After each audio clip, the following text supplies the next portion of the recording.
It's important to study history so that you don't get complacent about your own time, so that you realize that some of the issues and some of the issues that you're facing have been presenting themselves to people your age earlier on in time with different ways of dealing with them, of course, slightly different choices, but in many cases the same issues.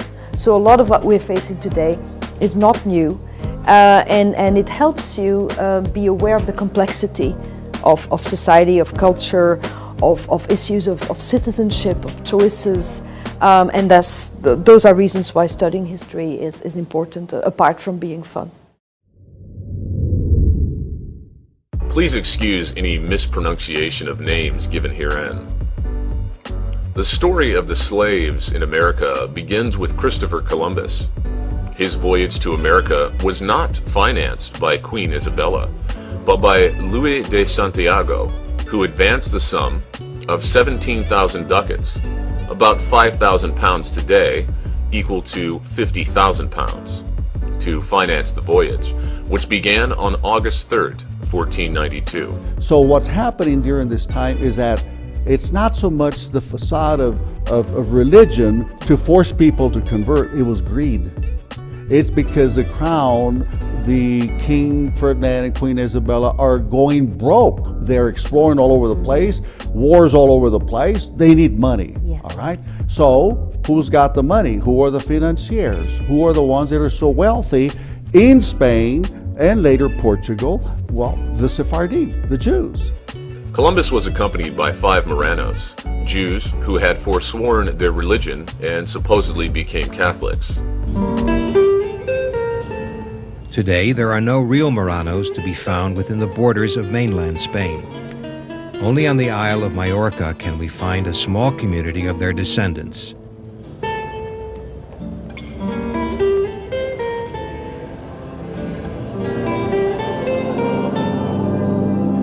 These are not secret Jews, but devout Christians.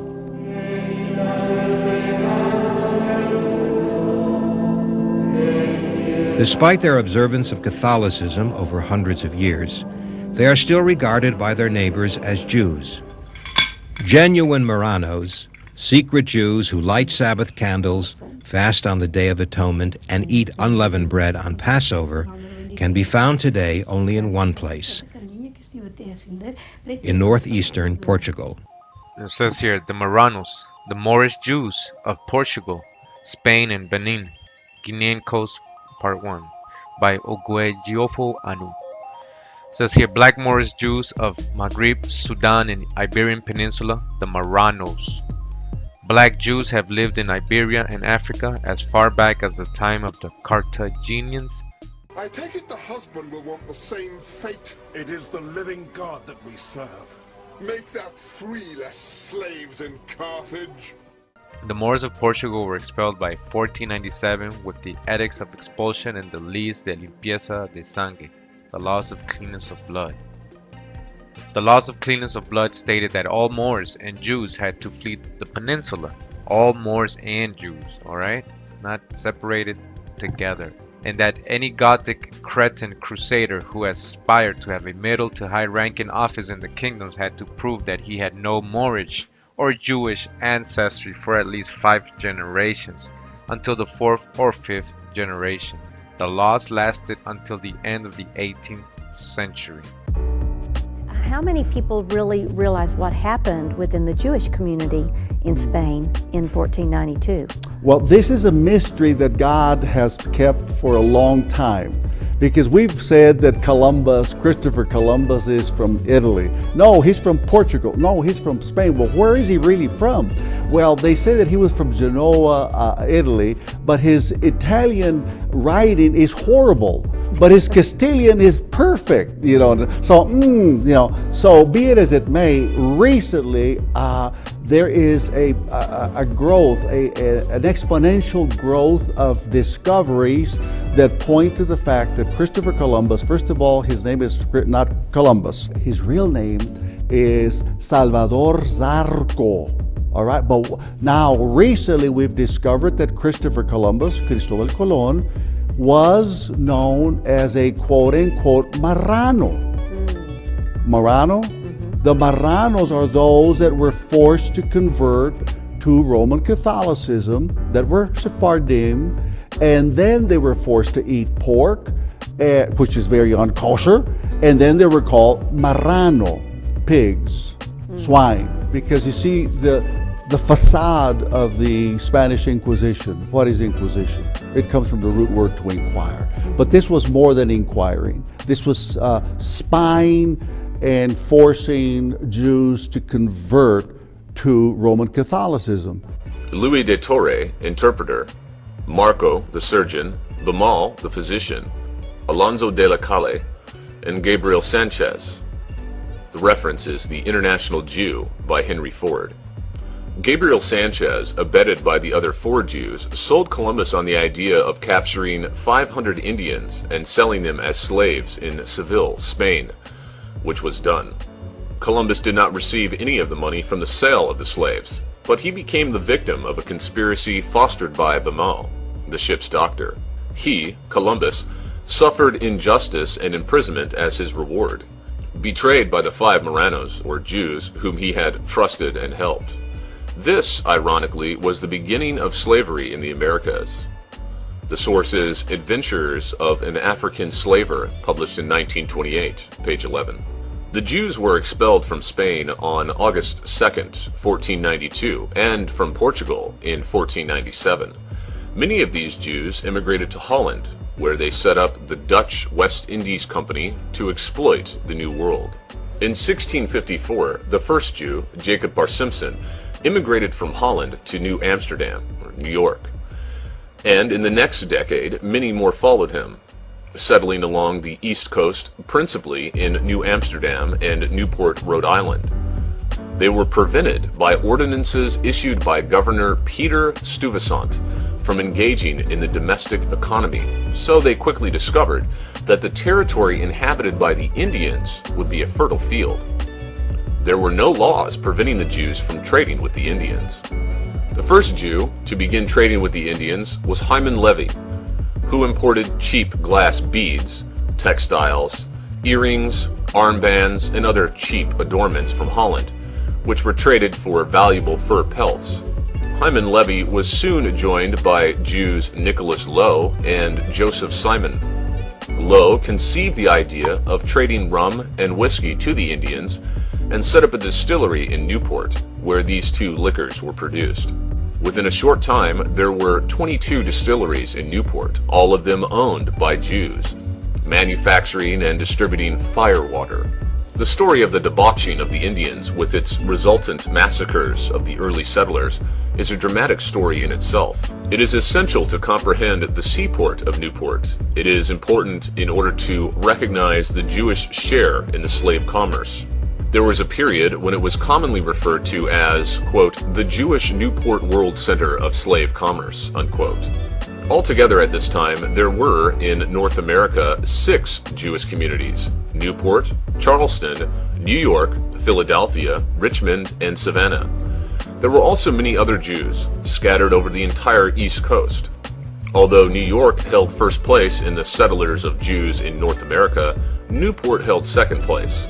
New York was also the main source of kosher meat, supplying the North American settlements, then the West Indies, and also South America.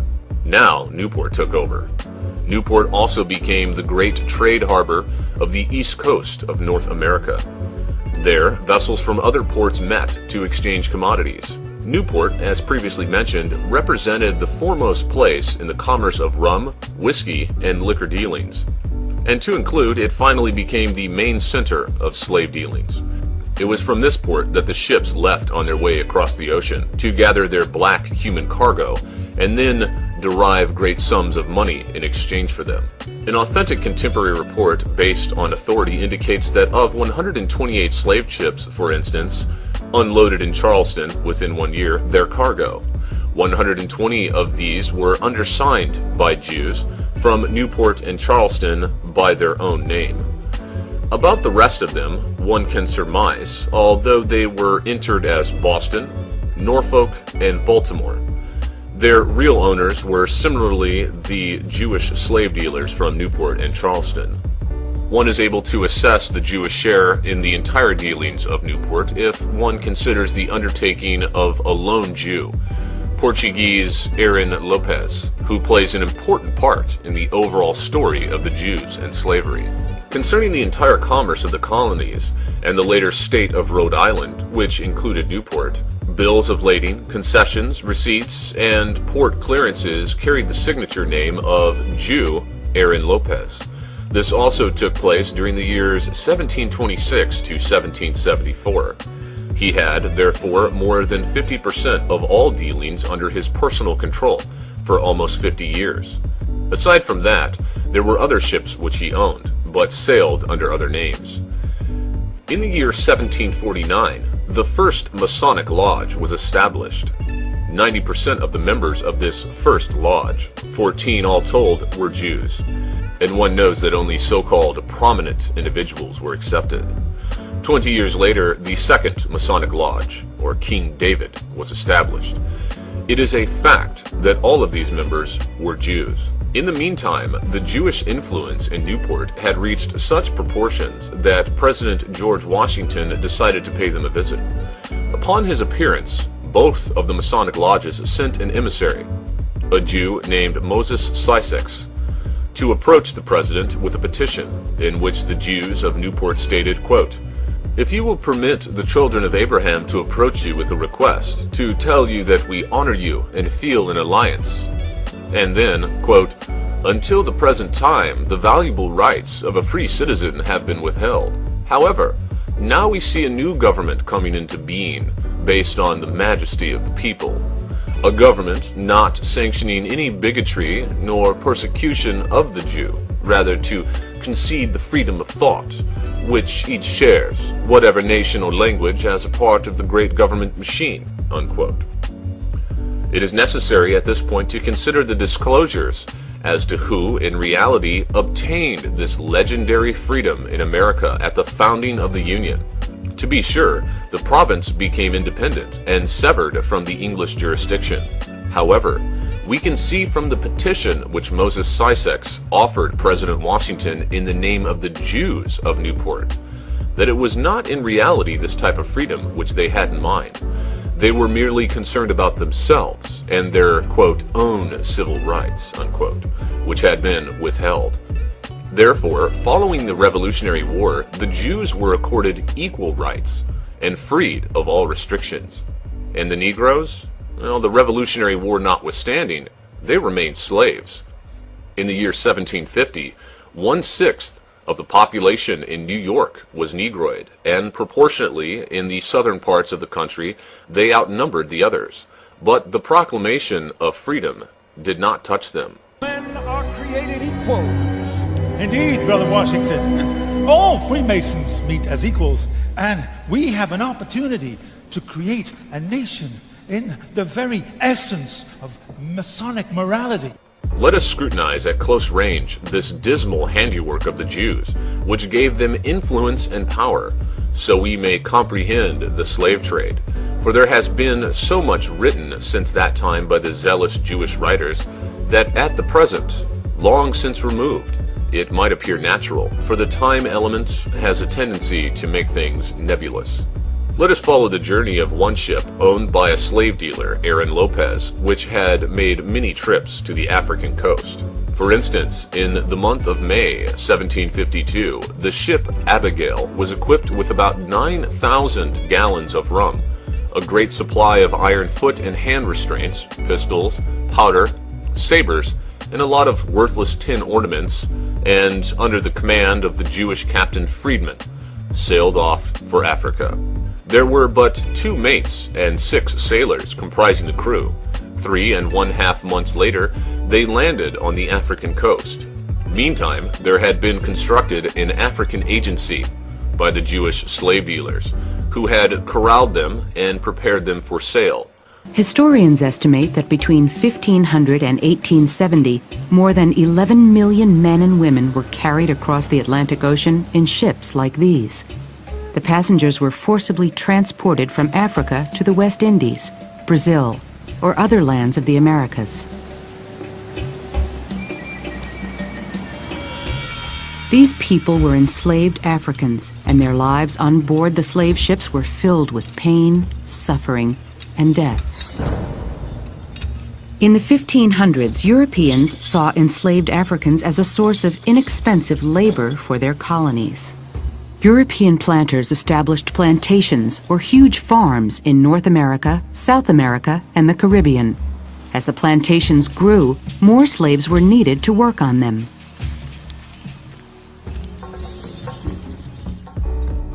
This organization, reaching deep into Africa, had many ramifications, including the heads of groups, villages, etc. This method to win over these leaders for the Jewish slave trade was similar to that which the Jews had employed with the Indians. At first, they presented them with rum, and soon found themselves in an alcoholic delirium. When the gold dust and ivory supply was exhausted, they were induced to sell their descendants. At first their wives, and then their youths. Then they began warfare among each other, plotted and developed mostly by the Jews. And if they captured prisoners, these too were exchanged for rum, ammunitions, and weapons to the Jews, using them for further campaigns to capture more Negroes. Slavery had existed in Africa since ancient times. Some African kings and merchants captured people and sold them as slaves to European traders, as well as to Arab merchants. When the demand grew, kings often sent their warriors to attack neighboring villages for slaves. The Europeans treated slaves like cargo. They were locked inside cells for weeks until ships could take them to colonies across the ocean. The captured blacks were linked 2 by 2 and driven through the medieval forests to the coast. These painful treks required weeks, and some of them frequently became ill and felled by exhaustion, and many unable to rise, even though the bullwhip was applied as an encourager. They were left to die and were devoured by wild beasts. It was not unusual to see the bones of the dead laying in the tropical sun, a sad and gruesome reminder of those who would later on tread this path. It has been calculated that for each Negro who withstood the rigors of this wandering, there still had to be the long voyage across the ocean before they reached American soil. 9 out of 10 died. And when one considers that there was a yearly exodus of 1 million black slaves, then, and only then, can one assess the tremendous and extensive exodus of the African people. At present, Africa is thinly populated, not alone due to the 1 million literally dragged out of huts, but due to the 5 to 9 million who never reached their destination. Once they reached the coast, the black slaves were driven together, and restraints were applied to hold them until the next transport ship docked. The agents, many of them Jews, who represented the chief, then began the deal with the captain. Each Negro was personally presented to him, but the captains had learned to become suspicious. The black one must move his fingers, arms, legs, and the entire body to ensure that there were not any fractures. Even the teeth were examined. If a tooth was lacking, it lowered the price. Most of the Jew agents knew how to treat sick Negroes with chemicals in order to sell them as sound. Each Negro was valued at about 100 gallons of rum, 100 pounds of gunpowder, or in cash between $18 to $20. The notations of a captain inform us that on September 5th, 1763, one Negro brought as much as 200 gallons of rum, due to the bidding amongst the agents raising the price. Women under 25 years, pregnant or not, resulted in the same measure if they were well and comely. Any over 25 years lost 25%. And here it should be stated that those Negroes purchased free at the African coast for $20 to $40 were then resold by the same slave dealers in America for $2,000. This gives one an idea how the Jews managed to acquire tremendous fortunes. Following the bargaining, Captain Friedman paid the bill, either in merchandise or cash. He also recalled some advice which his Jewish employers gave him as he left Newport for Africa. Quote, "Pour as much water into the rum as you possibly can," unquote. In this manner, the Negro chiefs were cheated 2 times by the Newport Jews. The next step was to shave the hair from the head of the acquired slaves. Then they were bound and branded with a hot iron, either on the back or the hip, identifying them with their owners. Now the Negro slave was indeed the property of the Jewish purchaser. If he fled, he could be identified. Following this procedure, there was a farewell celebration. There were instances when entire families were brought out of the interior to the coast, and then separated through the buyer, the father going with one ship, the sons and daughters into another. These farewell celebrations were usually packed with emotion, tears, drama, and sadness. There was little joy, if ever. The following day, the transport began from land to ship. It was managed by taking 4 to 6 Negroes at one time in rowboats to the ship. Of course, the slave dealers were aware of how the Negro loved his homeland above all else, and could only be induced by great force to leave it. So, some of the Negroes would leap into the water, but here the overseers were prepared with sharp dogs and retrieved the fleeing men. Other Negroes preferred drowning. What came aboard alive was immediately undressed. Here was another opportunity to jump overboard and reach land and freedom. But the slave dealers were pitiless and ruthless. They were merely concerned to get their black cargo to America with the least loss. Therefore, an escapee, recaptured, had both of his legs cut off before the eyes of the remaining Negroes in order to restore order. On board the ship, the Negroes were separated into 3 groups. The men were placed in one part of the ship, the women into another, whereby the lusty captain arranged it so that the youngest, mostly comely Negro women were accessible to him. The children remained on deck, covered with a cloth in bad weather. In this fashion, the slave ship proceeded on its journey to America. In the main, the ships were too small and not at all suitable to transport people. They were barely equipped to transport animals, which the Negroes were likened to. In one space, 1 meter high, 39 inches, these unfortunate creatures were placed into a horizontal position, pressed close together. Mostly, they were chained together. In this position, they had to remain for 3 months until the end of the voyage. Rarely was there a captain who sympathized with them or evidenced any feelings whatever for these pitiable creatures. Occasionally, they would be taken in groups to the deck for fresh air, shackled in irons. Somehow these Negroes were expendable and endured much. On occasion, one of them became insane, killing the other one pressed closely to him. They also had their fingernails closely cut so they could not tear at each other's flesh. For slaves, life on a slave ship during the Middle Passage was a nightmare. Even crew members were shocked by the conditions in the slave holds. When I had to enter the slave deck, I was forced to crawl over the slaves. The Negroes are frequently packed so close together that they have not so much room as a man in his coffin.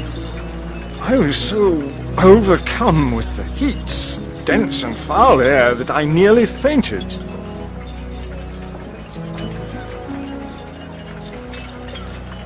It was only with assistance I could get on deck. The most horrible battles came about among the men to acquire a centimeter or two for a comfortable position. It was then that the slave overseer stepped in with his bullwhip. The unimaginable, horrible human excrement in which these slaves had to endure these trips is impossible to describe. In the women's quarters, the same conditions prevailed. Women gave birth to children, lying pressed closely together. The younger Negro women were constantly raped by the captain and the crew, resulting thereby in a new type of mulatto as they came to America. In Virginia, or in any other southern port cities, the slaves were transferred to the land and immediately sold. The regular auction would take place, following the method of purchase in Africa. The highest bidder obtained the ware. In many cases, due to the indescribable filth, some of the blacks became ill during the sea voyage from Africa to America. They became unemployable. In such cases, the captain accepted any price. It was rare to dispose of them, for no one wanted to purchase a sick Negro. Therefore, it is not surprising that the Jewish, unethical doctor senses a new form of revenue. They purchased the sick Negro for a small sum, then treated him and sold him for a large sum. On occasion, the captain would be left with a few Negroes for whom he did not find a buyer. In that case, he returned to Newport and sold them to the Jews for cheap domestic help. $7, $8, $9. $9 going once, twice, 3 times sold. Okay. $2 on lot A. $2 going once, twice, 3 times, sold. In other cases, the Jew owner of the ships took them over. This is why the city of Newport and its surroundings had 4,697 black slaves in the year 1756. Slavery did not extend to the north. Moreover, in many of the North American colonies, slavery was strictly forbidden. Georgia came under discussion, likewise also Philadelphia, and again it was the Jews who managed a loophole, which had given them freedom following the Revolutionary War. So they schemed to make slave trading legal. One had but to read the names of those persons living in Philadelphia who were requesting the elimination of existing laws regarding the slavery dealing. They were the Jews Sandford, Lay, Woolman, Solomon, and Benezet. That explained it all. But let us turn back to the slave ship Abigail. Its captain, and we are reading from his ship's books, did a profitable business. He sold all of his Negroes in Virginia, invested some of the money in tobacco, rice, sugar, and cotton, and went on to Newport, where he deposited his wares. We learned from Captain Freeman's books that the Abigail was a small ship and could only accommodate 56 people. He managed, however, to clear from one trip $6,621, which he in turn delivered to the owner of the ship, one Aaron Lopez, the Jew. The staggering amounts of money acquired by the Jew ship owners and slavery dealers is better illustrated when we emphasize the many years in which this sale and purchase of human flesh was practiced. Prior to 1661, all the colonies had laws prohibiting slavery. It was in that year that the Jews had become powerful enough to bring about the repeal of these laws, and slavery began in earnest. The Jews had discovered that the colonists needed additional manpower to help them clear their fields for planting, helping in the construction of dwellings, and in general to help with harvesting their crops. This was particularly true of the southern states, which we have referred to earlier. The Southerners had vast tracts of rich soil suitable for rice, cotton, tobacco, and cane sugar. At first, impoverished Europeans were recruited. English prison doors were opened, and finally prisoners of war from England and Holland were brought to the colonies, made to work until they had paid the cost of transporting them by ship and then set free. It doesn't take a Jew long to discover what his brothers are doing. So a group of Jews settled in Charleston, South Carolina, where they set up distilleries for making rum and whiskey. They too learned that they could trade with the natives on the west coast of Africa for ivory, and several ships were purchased and sent to Africa, trading the usual glass beads and other cheap ornaments for ivory, which, however, took up but little space on board the ship. It occurred to these Jew traders that they could supply the plantations in the south with black ivory, needed under swampy and malarial conditions which European labor could not tolerate without sickness, and which would not only fill the holds of their ships, but bring enormous profits. This same group had earlier tried selling Indians as slaves, but they found them completely unsatisfactory, as the Indians would not tolerate this type of work. Thus, another segment of the slave trading had become active and profitable outside of Charleston, South Carolina. Several shipholds of black slaves were sent by the Dutch West Indies Company to Manhattan. During this time, there were a number of plantation owners established in the West Indies, and 2 Jews, Urjair and Sayir, with strong Rothschild connections in Spain, formed an agency called Asiento, which later operated in Holland and England. It was through these connections that Jews in Holland and England exerted influence, and both of these connections cooperated in helping the Jews provide black slaves for the colonists. With the yearly capture and transport of 1 million black slaves, it is not difficult to figure that from 1661 to 1774, 113 years, approximately 110 million slaves had been removed from their native land. About 10%, or 11 million, black slaves reached the colonies alive. We have talked about the small ship Abigail, which could accommodate only 56 people, and yet the profits per trip were enormous, with little or no investment. There were many other ships, but we will concentrate here on only a few, such as the La Fortuna, Hannah, Sally, or the Venue, which made very great profits. The La Fortuna, by the way, transported approximately 217 slaves on each trip. The owner cleared not less than $41,438 from such a trip. These were dollars which the slave dealers could keep, and these were dollars of value which would buy a great deal in return. When one considers that the Jews of Newport owned about 300 slave-transporting ships, active without interruption, docking at Newport, Africa, Charleston, or Virginia, one can approximate the tremendous earnings which made their way to Jewish ship owners. Indeed, the Jews admit that of the 600 ships leaving Newport Harbor into all the world, at least half of them went their way to Africa. And we know what these ships going to Africa were seeking. The fact that Aaron Lopez had control of over more than half of the combined deals of the colonies of Rhode Island with Newport is well known. The well-known Rabbi Morris A. Gutstein, in his book, The Story of the Jews in Newport, attempts to remove these facts, maintaining that there is not any evidence that the Jews were connected with the slave trade. It is therefore imperative to prove that the Jew was indeed connected with the slave trading, especially so since this rabbi insists they had made great contributions and how very blessed their residence became for the city of Newport. Surely Morris A. Gutstein will grant us permission to present the facts which he was unable to find. Turning to one report of the Chamber of Commerce of the Rhode Island colony in the year 1764, we find, for instance, that in the year 1723, quote, a few merchants in Newport, unquote, devised the idea to send their Newport rum to the coast of Africa. It developed into such a great export that in the matter of a few years, quote, several thousand hogsheads, unquote, of rum went that way. To which purpose did this rum serve? The Carnegie Institute in Washington, D.C. presents and makes public authentic documents entitled, quote, Documents Illustrative of the History of the Slave Trade in America, unquote.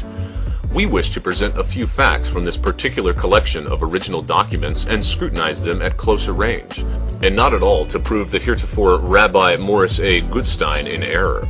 In this collection of the First American Institute of Learning, we evaluate the capital, Rhode Island, which contributed the main share of the public documentation regarding the slave trading. Here we find documented the recipients of the numerous shipping letters, also letters to the slave dealers, and correspondence to the ship's captains, who were about 15% Jews, living in Newport. Among these we find, for instance, the Jew Isaac Eleazar. He wrote a letter to Captain Christopher Champlin on February 6, 1763, saying he would like to be an agent for a load of slaves. Then follows the Jew Abraham Pereira Mendez and one of the main slave dealers, Jacob Rod Rivera, the father-in-law of Aaron Lopez. And then there is Aaron Lopez himself and many, many other Jews. Although we have considered Aaron Lopez several times, the size of this documented treatise limits us, and we cannot describe all of the writers concerned in the slavery-dealing correspondence, their names and special dates. Rather, we wish to study the documentation of the Carnegie Institute itself, keeping Aaron Lopez in mind. We wish to see what in the main this Jew was pursuing and what his business was. This is due to the fact that Rabbi Morris A. Gutstein presents him as a, quote, lofty and fine civilian of Newport, who was so generous and even, quote, made contributions to the welfare, unquote. In a great number of published, original, unprejudiced writings in the Carnegie Institute, we find that Aaron Lopez pursued a tremendous commerce in rum with the African coast in exchange for slaves. These irrefutable facts are as follows. June 22nd, 1764, a letter by Captain William Steed to Aaron Lopez. July 22nd, 1765, a letter by Aaron Lopez to Captain Nathaniel Briggs. July 22nd, 1765, a letter to Captain Abraham All. February 4th, 1766, a letter to Captain William Steed by Aaron Lopez. March 7th, 1766, a letter by Captain William Steed to Aaron Lopez, and so on and so forth. Aside from that, there are similar statements out of letters by Aaron Lopez in the original, which he directed to Captains Henry Kruger, David Mill, Henry White, Thomas Dolbear, and William Moore. Indeed, one letter by Captain William Moore to Aaron Lopez and Company is particularly revealing and of special mention at this point. We wish to remark on the main contents of this letter, in which Captain Moore writes, quote, I wish to advise you that your ship, Anne, docked here night before last with 112 slaves, consisting of 35 men, 16 large youths, 21 small boys, 29 women, 2 grown girls, 9 small girls, and I assure you this is such a one-rum cargo, or rum in exchange for slaves, which I have not yet encountered. Among the entire group, there may be 5 to which one could take exception." Unquote. The date of the above letter was November 27th, 1773. We have not yet concluded, because of lack of space, the excerpts and grateful compilations made available by the Carnegie Institute. On November 29th, 1767, the Jew Abraham Pereira Mendez, who had been cheated by one of his own kind from Charleston, where he had journeyed to better control his black cargo, wrote Aaron Lopez at Newport, quote, "These Negroes, which Captain Abraham all delivered to me, were in such poor condition due to the poor transportation that I was forced to sell 8 boys and girls for a mere 27 pounds, 2 other for 45 pounds, and 2 women each for 35 pounds. No doubt English money. Abraham Pereira Mendez was very angry and accused Aaron Lopez of cheating him. This letter delineates to us that this generous and fine citizen of New York was insatiable in his greed for money. This is what caused the Rabbi Morris A. Gutstein to present this nobleman, Aaron Lopez, to pursue his objectionable methods. Negroes presented to him but a commodity. In all the letters which the Carnegie Institute published, it stresses the lack of human sympathy for the poor Negro slaves. This lack of feeling and compassion for the abused and pitiful blacks at the hands of their Jewish dealers can be read out of the diary of a captain who manned a ship owned by Aaron Lopez. The entries concern a trip from the African coast to Charleston. Moreover, they are authentic documents published by the Carnegie Institute in Washington, D.C., calling attention to an organization which had heretofore known little or nothing about. Neither had they encountered further publicity in books or newspapers. This vessel was on its way for 5 months. What terrible and unspeakable suffering was the lot of these millions of blacks, who were torn with brutal force from their friendly African huts, jammed together like animals below deck, and then sold with less concern than selling a head of cattle. Small wonder that 10 of them died, being purchased for just a few dollars and then sold for the sum of $2,000. Some Negroes managed through insurrection to gain control of one or another ship and turned it around with full sails toward their African home. The crew of one slave ship, called Three Friends, for instance, tortured their black cargo in such manner that the Negroes reciprocated in a bloody rebellion. They killed the captain and the entire crew and threw the dead overboard. They then sailed back to Africa, where they had barely escaped their hard-won freedom. A similar fate struck the slave ship Amistad. Among the slaves was the son of an enemy tribal chief. Once the ship was underway, he schemed with his compatriots to attack the ship's crew. On board, Captain Ramon Ferrer carried a cargo of 53 African slaves, purchased in Havana. An African on board the Amistad named Seneba Pie fought the men who tried to enslave him and other Africans. One dark night, Seneba Pie, called Cinque by his captors, unlocked his shackles using pieces of metal he'd found on the ship. Working quickly, he freed the rest of the slaves, and they prepared to attack their captors.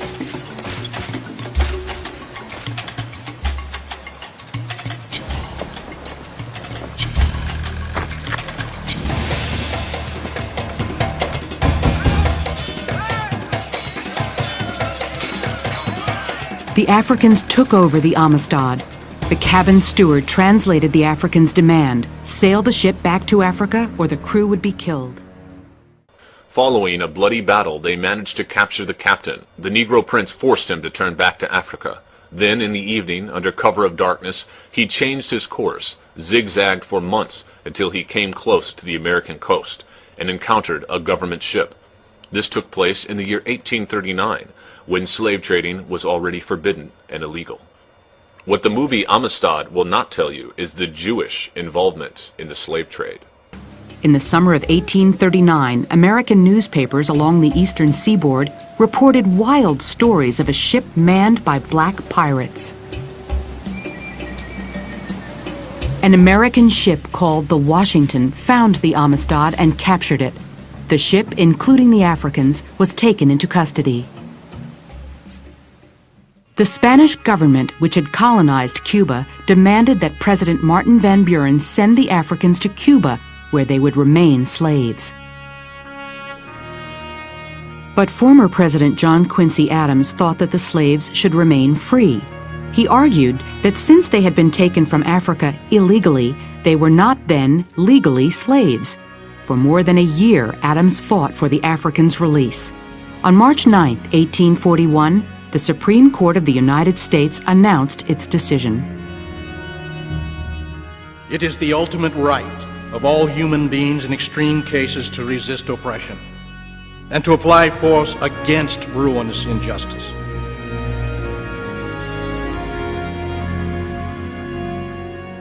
Seneba P.A. and the other captives were freed.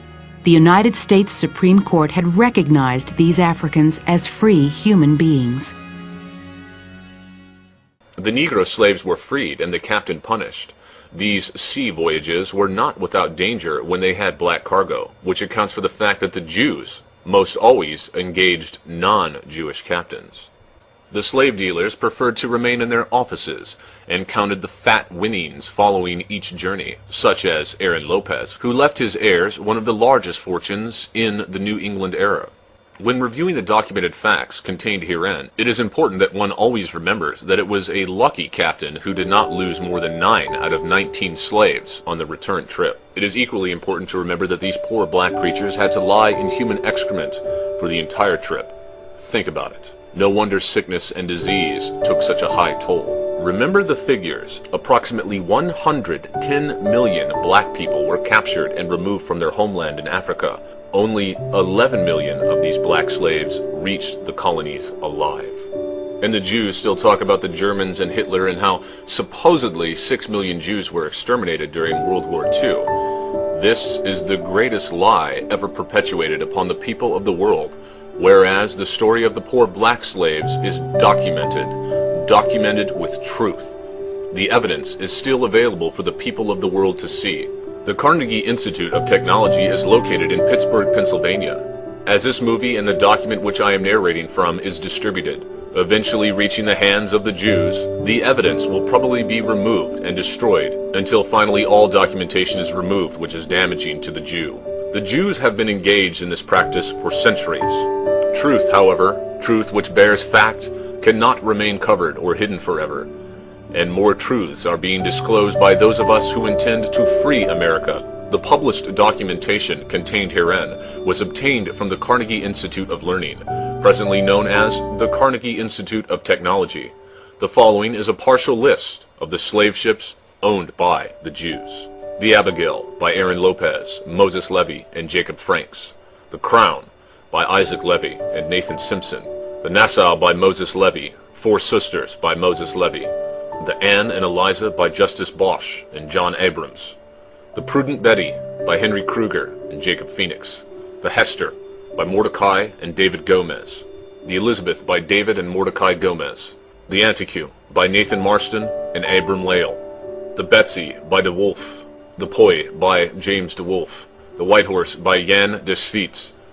The Expedition by John and Jacob Roosevelt. The Charlotte by Moses and Sam Levy and Jacob Franks. The Carcoa by Moses and Sam Levy. Slave runners, also owned by Jews, were the La Fortuna, the Hannah, the Sally, and the Venue. Some of the Jews of Newport and Charleston who were engaged in the distillery or slavery trade, or both, were Isaac Gomez, Hyman Levy, Jacob Malhado, Naphtali Myers, David Hart, Joseph Jacobs, Moses Ben Franks, Moses Gomez, Isaac Dias, Benjamin Levy, David Yeshuvim, Jacob Pinto, Jacob Turk, Daniel Gomez, James Lacana, Jan de Sviets, Isaac Elizer, Jacob Rod, and many others. Of some 600 ships leaving the port of Newport, more than 300 were engaged in the slave trade. A typical cargo of one ship, La Fortuna, was 217 slaves, which cost about $4,300 and sold for $41,438.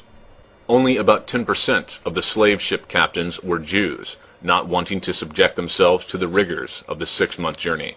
They preferred to stay at home and continue their distillery operations, which continued to supply rum and whiskey to the Indians for many years at a very great profit. You can continue your own research through the following references and documentation.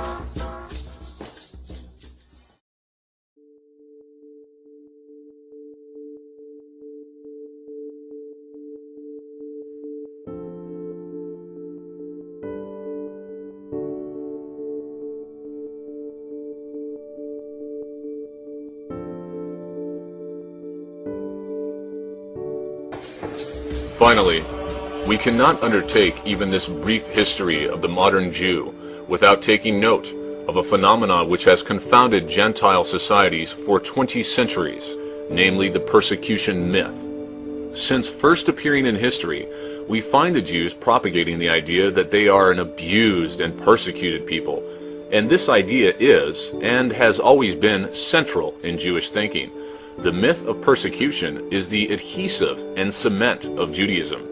Without it, Jews would have long since ceased to exist, their racial, religious nationality notwithstanding.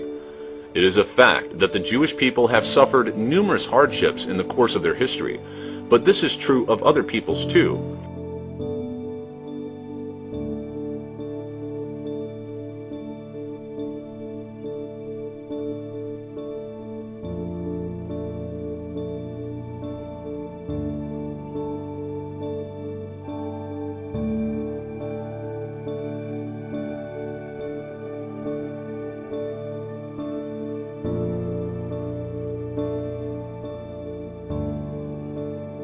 The chief difference is that the Jews have kept score.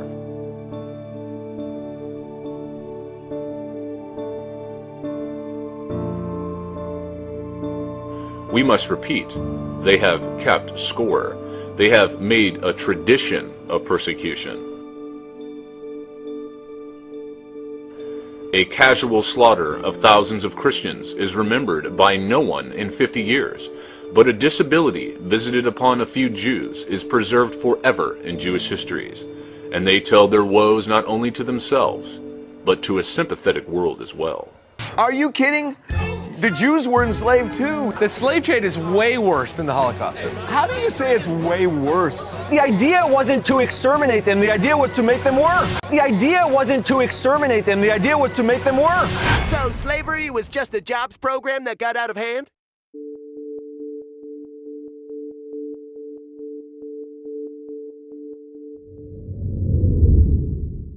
Pilate said to them, "Shall I crucify your king?" The chief priests answered, "We have no king but Caesar." Then he delivered him to them to be crucified. So they took Yahshua and led him away. These statements made by the Jews really showed how far Israel strayed away from Elohim. First they said his blood was on their hands and on the hand of their children. And when Pilate said, "Shall I crucify your king?" the chief priests answered, "We have no king but Caesar." They proclaimed a heathen Gentile emperor over the king that the Most High sent for them. This is bad news. They laid hold of a certain man, Simon, a Cyrenian, who was coming from the country, and on him they laid the cross that he might bear it after Yahshua. And a great multitude of the people followed him, and the women who also mourned and lamented him. But Yahshua, turning to them, said, "Daughters of Jerusalem, do not weep for me, but weep for yourselves and for your children. For indeed the days are coming in which they will say, Blessed are the barren, wombs that never bore, and breasts which never nursed. Then they will begin to say to the mountains, Fall on us, and to the hills, Cover us. For if they do these things in the greenwood, what will be done in the dry?" Okay, an acknowledgement by the Department of Historic Resources in 2009, they even understood what a lot of you so-called blacks don't understand today, is that they understood that you're the Israelite. Just to the west lies Israel Hill, settled in 1810 and 1811 by approximately 90 formerly enslaved persons who received freedom and 350 acres from Judith Randolph, under the will of her husband, Richard Randolph, cousin of Thomas Jefferson. These Israelites and other free African Americans worked as farmers, craftspeople, and Appomattox river boatmen. Some labored alongside whites for equal wages and defended their rights in court. The family of early settler Hercules White bought and sold real estate in Farmville and joined with white citizens to found the town's first Baptist church in 1836. Israel Hill remains a vigorous black community until the 20th century.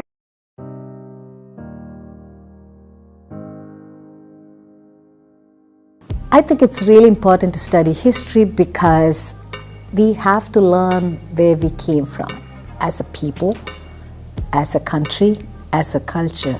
And unless we know where we came from, we can never move forward, because where we come from really shapes who we are today.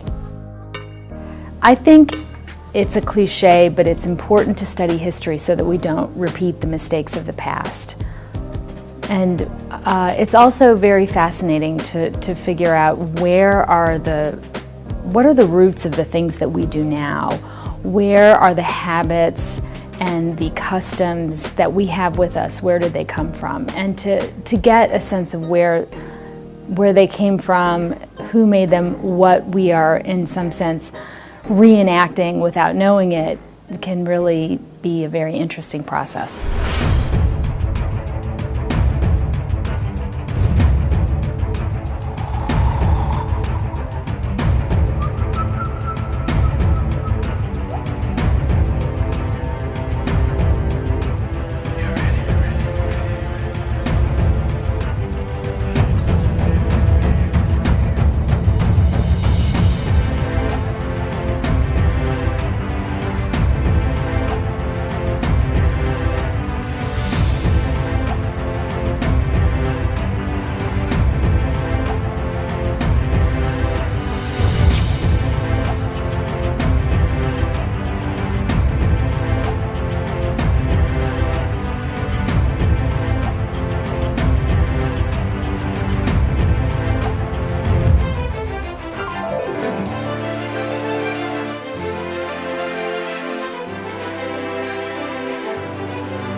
Thank you for watching Thoughts Camera Action. Before you go anywhere, don't forget to click subscribe.